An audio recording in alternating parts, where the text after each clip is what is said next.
ৰাজ্যত নতুনকৈ নিৰ্বাচিত হোৱা মুখ্যমন্ত্ৰীৰ লগতে গঠন হ'বলগীয়া মন্ত্ৰীসভাৰ সন্দৰ্ভত সদৌ মৰাণ ছাত্ৰ সন্থাৰ লগতে মৰাণ জনগোষ্ঠীৰ আটাইকেইটা সংগঠনৰ সংবাদমেল।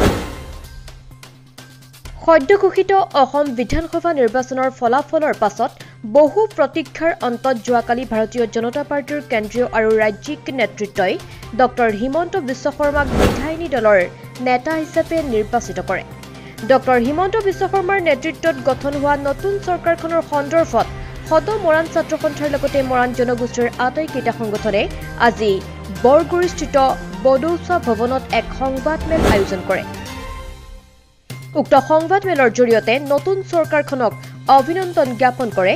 লগতে সদৌ মৰাণ ছাত্ৰ সন্থাৰ লগতে মৰাণ জনগোষ্ঠীৰ আটাইকেইটা সংগঠনে মৰাণ জনগোষ্ঠীৰ দীৰ্ঘদিনীয়া জনজাতিকৰণ আৰু ষষ্ঠ অনুসূচীভুক্ত স্বায়ত্ত শাসনৰ দাবীসমূহ নৱগঠিত চৰকাৰখনক অতি শীঘ্ৰেই কাৰ্যকৰী কৰিবলৈ দাবী জনায়।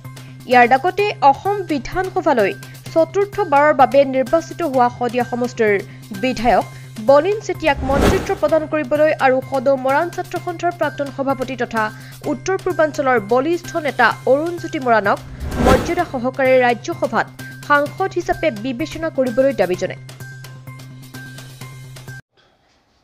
আজি শপত গ্ৰহণ কৰিবলগীয়া যিখন চৰকাৰ, সেই চৰকাৰখনলৈ আমি মৰাণ জাতিৰ মৰাণ স্বায়ত্তশাসিত পৰিষদৰ পৰা আমি শুভেচ্ছা জনাইছোঁ। আৰু শপত গ্ৰহণ কৰিবলগীয়া যিখন চৰকাৰ, সেই চৰকাৰখনক আমি আগতীয়াকৈ আদৰণি জনাইছোঁ। মৰাণ এটা অতি পিছপৰা জনজাতি, বিশেষকৈ উজনি অসমত বসবাস কৰা এটা ভূমিপুত্ৰ জনগোষ্ঠী।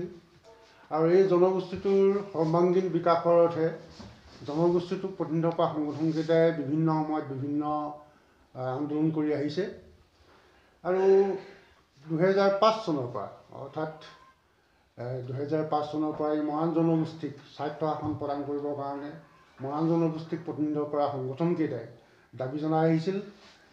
আৰু এই দাবীৰ প্ৰতি লক্ষ্য ৰাখি বা এই দাবীক সন্মান জনাই 2021 চনৰ ফেব্ৰুৱাৰী মাহত অসম চৰকাৰে মৰাণ স্বায়ত্তশাসিত পৰিষদখন গঠন কৰিছিল। আৰু সেই সময়ত আমাৰ লগতে জনগোষ্ঠীটোক প্ৰতিনিধিত্ব কৰা সকলোকেইটা সংগঠনে চৰকাৰৰ এই বদান্যতাক আমি সকলোৱে আদৰণি জনাইছিলোঁ। আৰু আমি জানো যে স্বায়ত্তশাসিত পৰিষদ গঠন কৰাৰ পিছত চৰকাৰীভাৱে আচলতে বিষয়া নিযুক্তি দিব লাগিব। আৰু নিযুক্তি দিলেহে আচলতে স্বায়ত্তশাসিত পৰিষদৰ যি কাম কাজ ই আৰম্ভ হ'ব। প্ৰথমে ডক্টৰ হিমন্ত বিশ্ব শৰ্মাৰ নেতৃত্বত গঠন হ'বলগীয়া নতুন চৰকাৰখনলৈ আমি আন্তৰিক অভিনন্দন জ্ঞাপন কৰিছোঁ অসম মৰাণ সভাৰ তৰফৰ পৰা, লগতে মৰাণ জনগোষ্ঠী কেওটা সংগঠনৰ তৰফৰ পৰা। আমাৰ ক'বলগীয়া আছে যে এই চৰকাৰখনে বিগত যিখিনি কাম জনগোষ্ঠীটোৰ কাৰণে কৰিব নোৱাৰিলে, সেইখিনি আমি এই চৰকাৰখনে শক্তিশালী ৰূপত আমাৰ দাবীসমূহ দাঙি ধৰিব আৰু সমাধান কৰিব। আমাৰ যিখন মৰাণ স্বায়ত্তশাসিত পৰিষদ আছে, এই পৰিষদখনলৈ উপযুক্ত পুঁজি আবণ্টন দিব লাগিব, এইটো এটা আমাৰ আহ্বান জনাইছোঁ। লগতে জনজাতিকৰণৰ বিষয়টো মৰাণ জনগোষ্ঠী কেওটা সংগঠনৰ জন্মলগ্ন দাবী আজি ধাৰাবাহিকভাৱে নিৰবিচ্ছিন্নভাৱে বহুত বছৰ চলি আহিছে। বিজেপি নেতৃত্বাধীন যোৱা কাৰ্যকালত যিখিনি প্ৰক্ৰিয়া আৰম্ভ কৰিছিল, এই প্ৰক্ৰিয়াখিনি জনজাতিকৰণৰ ক্ষেত্ৰত ত্বৰান্বিত কৰিবৰ কাৰণে আমি আহ্বান জনাইছোঁ আমাৰ নতুন চৰকাৰখনলৈ। আৰু লগতে আমাৰ জনগোষ্ঠীয় 2জন প্ৰতিনিধি বিধানসভালৈ নিৰ্বাচিত হৈছে। এই 2জন প্ৰতিনিধিৰ ভিতৰত আমি যি ধৰণে বিজেপিয়ে বিচাৰে সেইধৰণে সেই 2জনৰ ভিতৰৰ পৰা আমাক এজন কেবিনেট পৰ্যায়ৰ মন্ত্ৰিত্ব দিবৰ কাৰণে আমাৰ এইটো শক্তিশালী আমি আহ্বান জনাইছোঁ যে উজনি অসমৰ অতি প্ৰাচীন তথা খিলঞ্জীয়া জনগোষ্ঠী মৰাণসকল আৰু মটকসকল আজি এতিয়া আমি যিটো ইনডাইৰেক্টলি হ'লেও পৰোক্ষভাৱে ক'ব পাৰিছোঁ যে এই মন্ত্ৰীখনত আমাৰ এই জনগোষ্ঠীকেইটা বঞ্চিত হ'ব নেকি মন্ত্ৰিত্ব পদৰ পৰা। গতিকে সেইটো এটা আমি অনুভৱ কৰিছোঁ যে আমাক এই জনগোষ্ঠী দুটাক প্ৰাধান্য দি এটা চৰকাৰখনে খিলঞ্জীয়া জাতি হত্যাসমূহৰ প্ৰতি প্ৰাধান্যতা দেখুওৱা এটা প্ৰতিচ্ছবি উদাহৰণ দাঙি ধৰক। আমাৰ নতুন চৰকাৰখনলৈতো এটা আমাৰ আহ্বান। আৰু যিটো আমাৰ এই স্বায়ত্তশাসিত পৰিষদ, এই পৰিষদৰ যোগেদি আমি আশা কৰোঁ যে আমাৰ যিটো পথ যোগাযোগ তিনিচুকীয়া জিলাৰ ভিতৰত যিটো একদম অৱস্থা বেয়া, স্বাস্থ্য ক্ষেত্ৰত আমাৰ যিবোৰ দুৰ্গম অঞ্চল, এই দুৰ্গম অঞ্চলসমূহ একেবাৰে স্বাস্থ্য বিভাগটো দুৰ্বল হৈ পৰিছে। এতিয়া ক'ভিড যিটো পৰিস্থিতি, একদম যিমানে আক্ৰান্ত হৈছে মানুহ, গতিকে স্বাস্থ্য ক্ষেত্ৰত একদম দুখ লগা অৱস্থা অঞ্চলবিলাকৰ। আৰু শিক্ষা, এইকেইটাৰ ওপৰত নৱগঠিত চৰকাৰখনে গুৰুত্ব প্ৰদান কৰিব লাগে। তাৰ কাৰণে আমাৰ যিটো স্বায়ত্তশাসিত পৰিষদ, ইয়াত উপযুক্ত ফাণ্ড দিবৰ কাৰণে শক্তিশালী ৰূপত দাঙি ধৰি অতি সোনকালে কৰিবৰ কাৰণে আমি আহ্বান জনালোঁ। মোৰ বিশেষ ক'বলগীয়া এইখিনিয়ে। ধন্যবাদ। বন্ধুলৈ স্বাগতম জনাইছোঁ। সদৌ মৰাণ ছাত্ৰ সন্থা তথা মৰাণ জনজাতিৰ কেওটা সংগঠন আৰু মৰাণ স্বায়ত্তশাসিত পৰিষদৰ তৰফৰ পৰা আজি বিশেষ এটা কাৰণক লৈ কেনে আমি সদৌ মৰাণ ছাত্ৰ সন্থাৰ বড়োচা ভৱনত জনগোষ্ঠীটোৰ কেওটা সংগঠন আৰু স্বায়ত্তশাসিত পৰিষদৰ তৰফৰ পৰা এখন গুৰুত্বপূৰ্ণ সংবাদ মেল আয়োজন কৰা হৈছে।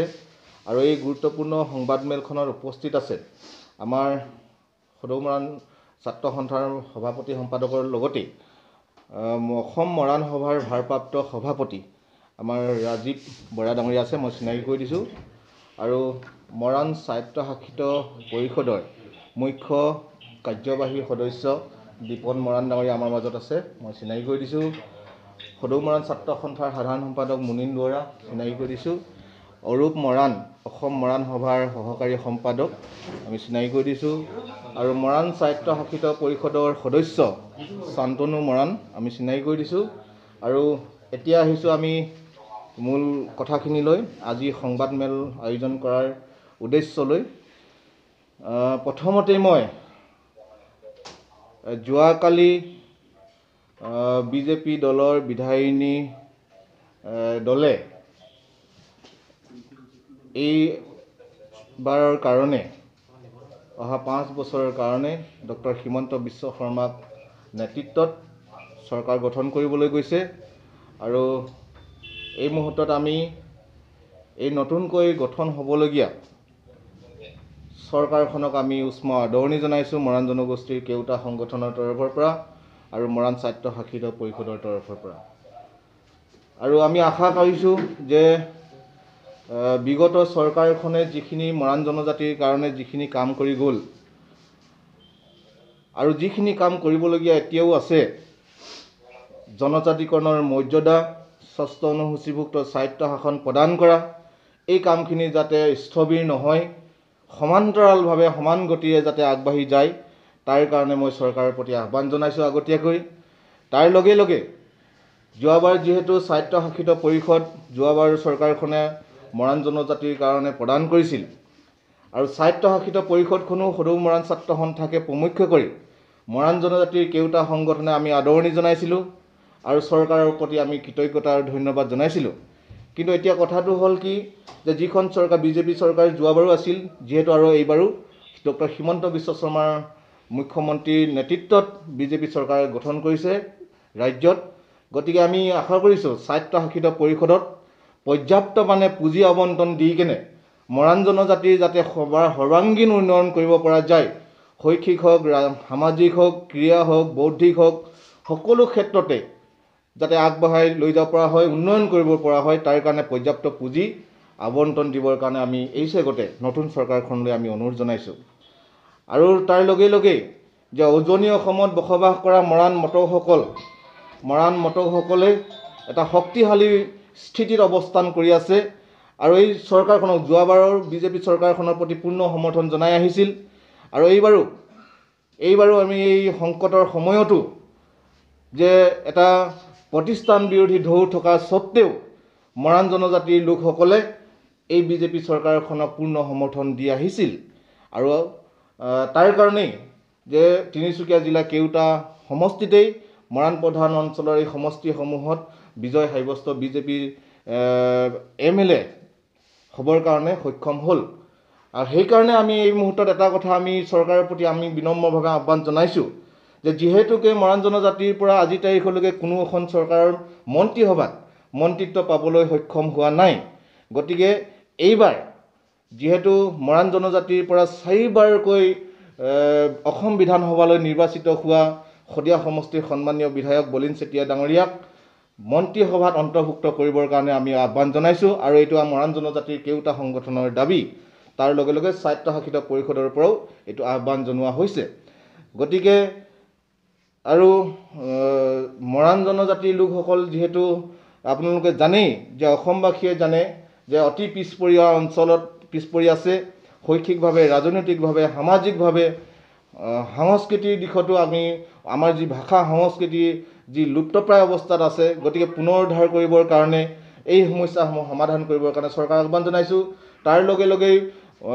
বিধানসভাত আজি এই যিখন চৰকাৰ এই চৰকাৰখনত যাতে মন্ত্ৰীসভাত আমাৰ বলিন চেতিয়া ডাঙৰীয়া শদিয়া সমষ্টিৰ সন্মানীয় বিধায়ক বলিন চেতিয়া ডাঙৰীয়াই যাতে স্থান পায় তাৰ কাৰণে মোৰ চৰকাৰৰ প্ৰতি অনুৰোধ এইটো দাবী আৰু তাৰ লগে লগে আমি আৰু এটা কথা আমি এই প্ৰেছ মিটৰ জৰিয়তে আজি সংবাদমেলৰ জৰিয়তে আমি অৱগত কৰিব বিচাৰিছোঁ চৰকাৰৰ প্ৰতি আহ্বান জনাব বিচাৰিছোঁ যে দীৰ্ঘদিন মৰাণ জনজাতিৰ ছাত্ৰ সংগঠন সদৌ মৰাণ ছাত্ৰ সন্থাক সন্মুখৰ পৰা নেতৃত্ব প্ৰদান কৰা ছাত্ৰ নেতা অসম তথা উত্তৰ পূৰ্বাঞ্চলৰ ছাত্ৰ নেতা বলিষ্ঠ ছাত্ৰ নেতা অৰুণজ্যোতি মৰাণ ডাঙৰীয়াকো আমি যোগ্য স্থানত যোগ্য সন্মান দিবৰ কাৰণে আমি এইখন চৰকাৰৰ প্ৰতি নতুন চৰকাৰৰ প্ৰতি আমি আহ্বান জনাইছোঁ তেখেতক যাতে ৰাজ্যসভাৰ সদস্য হিচাপে মনোনীত কৰি ৰাজ্যসভালৈ প্ৰেৰণ কৰে তাৰ কাৰণে আমি চৰকাৰৰ প্ৰতি বিনম্ৰভাৱে আমাৰ অনুৰোধ আৰু এইখিনি কথা আমি যদিহে মৰাণ জনগোষ্ঠীৰ প্ৰতি জনজাতি এই ছাত্ৰ সংগঠনটোৰ প্ৰতি জনগোষ্ঠীটোৰ প্ৰতি অসমৰ খিলঞ্জীয়াসকলৰ কথা যদি চিন্তাৰ চৰ্চা কৰে যদি আমি এই যি সংবাদমেলৰ জৰিয়তে যিখিনি কথা আমি উপস্থাপন কৰিছোঁ চৰকাৰলৈ আহ্বান জনাইছোঁ এইখিনি যাতে মানে তেওঁলোকে আখৰে আখৰে পালন কৰে তাৰ কাৰণে আমি চৰকাৰৰ প্ৰতি আহ্বান জনাইছোঁ আৰু এই মুহূৰ্তত আমাৰ মাজত উপস্থিত আছে অসম মৰাণ সভাপতি ৰাজীৱ বৰাক আমি দুই এষাৰ ক'বৰ কাৰণে অনুৰোধ জনাইছোঁ